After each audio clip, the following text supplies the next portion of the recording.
operasi hitung bilangan Caca.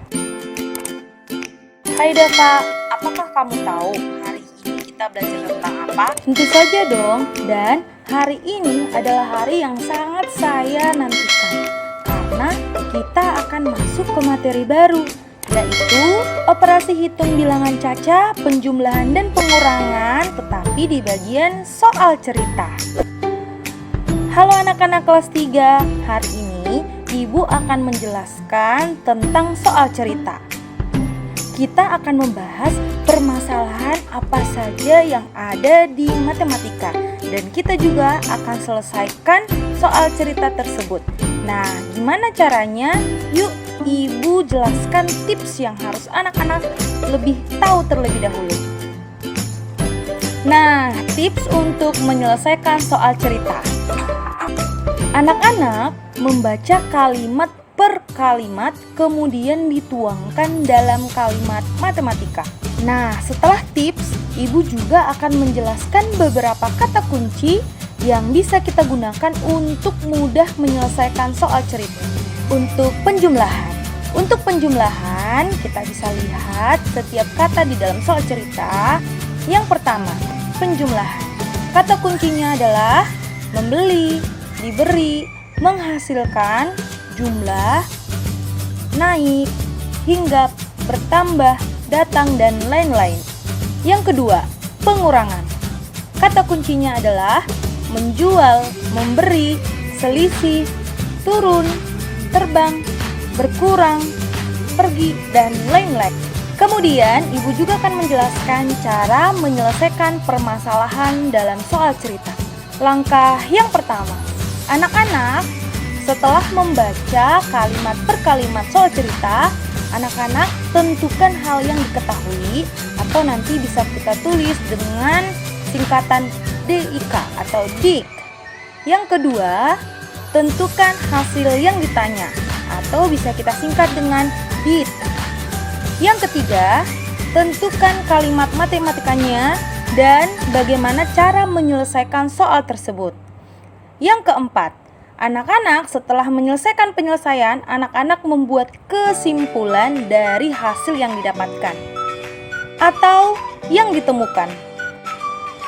Setelah kita sudah paham tentang tips, kata kunci, dan langkah-langkahnya, sekarang kita masuk ke soal cerita untuk kita lebih paham tentang cara kerja soal cerita.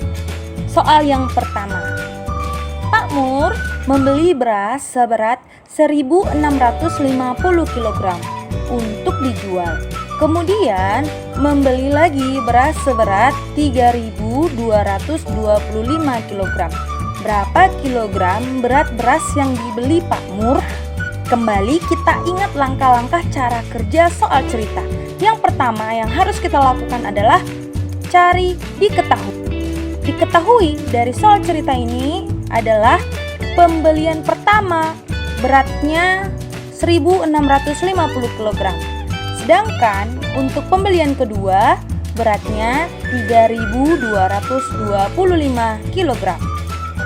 Nah, setelah diketahui kita tuliskan ditanya. Ditanya, berapakah berat beras yang dibeli Pak Mur? Nah, anak-anak setelah diketahui dan ditanya, kita mencari kalimat matematikanya. Tujuannya untuk mempermudah kita apakah soal tersebut dijumlahkan atau dikurangkan. Kita bisa lihat dari hasil ditanya yang sudah kita buat. Contohnya seperti ini. Setelah kita buat 3 langkah tersebut, kita masuk ke penyelesaian atau cara menyelesaikan penjumlahan karena sudah diketahui bahwa soal tersebut harus dijumlahkan. Setelah kita melakukan langkah pertama, langkah kedua dan langkah ketiga, sekarang kita langkah keempat yaitu menyelesaikan soal. Kita bisa melakukannya dengan 2 cara. Yang pertama, cara bersusun pendek. 1.650 ditambah 3.225. Setelah kita jumlahkan, hasilnya itu ditemukan 4.875. Nah, anak-anak, Ibu ingatkan kembali saat anak-anak menjumlahkan, lihat nilai daripada tempatnya. Satuan dengan satuan, puluhan dengan puluhan, ribuan dengan ribuan, dan ratusan dengan ratusan. Nah, untuk cara yang kedua yaitu bisa kita lakukan dengan cara bersusun panjang. 1650 kita ubah nilai tempatnya, sedangkan 3225 kita juga ubah nilai tempatnya. Setelah masing-masing nilai tempatnya kita ubah, mari kita jumlahkan. Nah, kita akan menemukan hasilnya itu adalah 4875. Nah, untuk langkah yang kelima, jangan lupa berikan kesimpulan dari hasil yang anak-anak temukan. Jadi, berat beras yang dibeli Pak Pur adalah 4.875 kg.